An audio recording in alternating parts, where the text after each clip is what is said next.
با لەمە شوێنی ئیسرائیل کەوین خەمی دینی خۆمان بێ، با لەمە شوێنی ئەم ئەوروپا و غەربە بکەوین فرسەت ئەقوازنەوە بۆ چەسپاندنی پیەکان و کۆڵەکانی خۆیان ئەیکەن. بەڵام ئومەتی ئیسلام لە غەفڵەتایە، تازە بە تازە شوێنی ئەکەوێت لە داچەمین بۆ ئافرەتێک لە بازاڕێکە لە کۆڵانێکە لە کوچەیەکە لە شوێنێکە بیبینێ فەرموو دەستەکانتم دەری ئەڵقەیەکت پێدەم. تازە بە تازە یانێ شوێنی کەون لێرە. کوورە ئیسرائیل هات داگیرمانی کرد، لە ناو جەرگەمانە وڵاتێکی دروست کردووە، ڕۆژ لە ڕۆژ فراوانتریەکە. ئێستاش هەر وڵاتێکی هەوستی لێبێ و بۆی بکرێ ساروخی پێوەدەنە، کەسیش شاری ناکە. تازە بە تازە ئومەتی ئیسلام ئەم پاشەکشە و دواکەوتویە بۆ ئەم دواکەوتویە بۆ تاکەی تاکەکانمان فەردەکانمان خوێنەوارەکانمان خوێنەواری وامان بۆ دروستە بێ، خوێنەوارێکمان بۆ دروستە بێت لە عیلمە شوێنیان ناکەوێ، لە ئەخلاقە خراپەکانیانە شوێنیەکەوێ. آخر تو خوا وڵاتێکەی لەم سەر ئەرزە، دینێکەی لەم سەر ئەرزە، لە ئینسافەکان منصیفەکان بپرسن، لە خاوەن عەقڵەکان بپرسن، لەوانە نەکە عەقڵیان لای خۆیان نیە و لەولایە. ئەبزان وڵاتێکەیە دینێکەی ئەخلاقی و ئەخلاقی ئەم وڵاتانی ئیسلام جوان بێ، ناڵێن بێکەم و کورتیە، مسلمانەکان بێکەم و کورتین، بەگشتی باسەکەم وڵاتی ئەخلاقی دین هەیە ئەخلاقی و کۆی مسلمانان جوان بێ.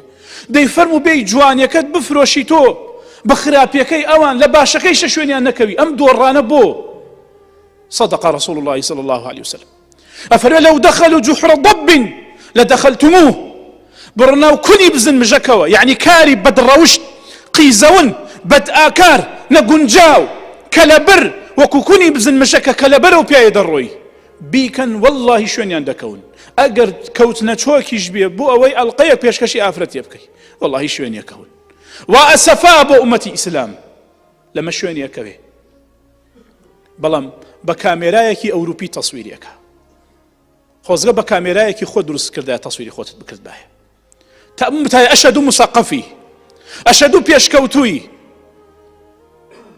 بە کامێرایەکی ئەوروپی و بە ئەخلاقێکی ئەوروپی. وەڵڵاهی ئەگەر کامێرەکە هی خۆت بوایە ئەموت ئەشەد و مسەقەفی، ئەشەد و ڕۆشنبیری بەو دەس و عیلمەی خۆت، ئەو ئەخلاقە خراپەی خۆت تەسویرەکەی، بەڵام هەر پێشکەوتووی قەینەکە. لو علم الدنيا بيشكوتوي بلان بدأ خا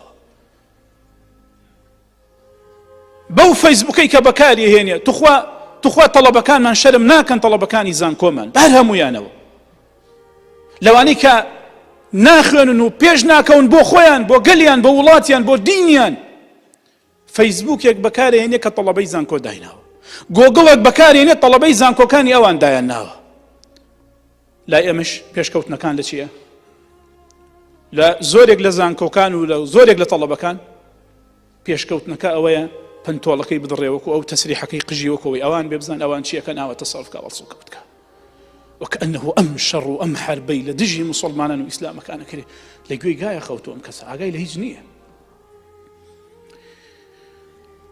فبۆیە بابگەڕن بۆ دینمان، واللهی سەرکەوتنمان بە دینمانە، سەر شۆڕبوونیشمان لە دوورکەوتنەوەمانە لە دینەکەمان. ئەگەر سەربەرزیمانەوێ باب بگەڕین و بزانین ئیسلام چیمان پێ دەڵێ، بەچی سەرەکەوی، بە قەومیات و بە نەعارات و بە شارچێتی و وڵاتچێتی و وڵاتەکەم ئەکەوینە دوای وڵاتانەوە.